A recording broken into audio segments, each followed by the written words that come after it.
Listen, if somebody came to the table and China acquiesced to the president's demands, that would be one way out. I don't necessarily see that happening. They have a long view.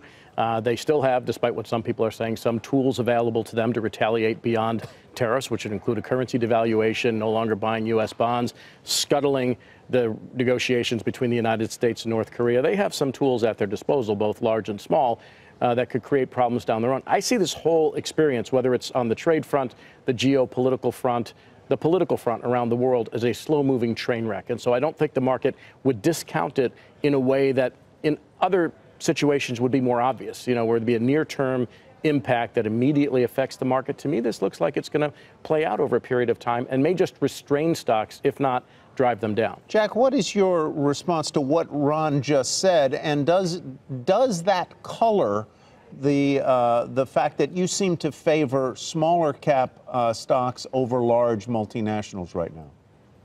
Yeah, no, Ron's a very smart man, and I tend to agree with him most of the time, and I agree with him here. Which is what makes me a very smart man. But I think that this trade thing does have legs, unfortunately. We were worried about it earlier in the year. It's come to pass. And keep in mind, this is an issue. It's certainly not about steel and soybeans. This is about intellectual property and technology. And this is an issue that both Democrats and Republicans can agree. So the key here is this short-term pain for long-term gain?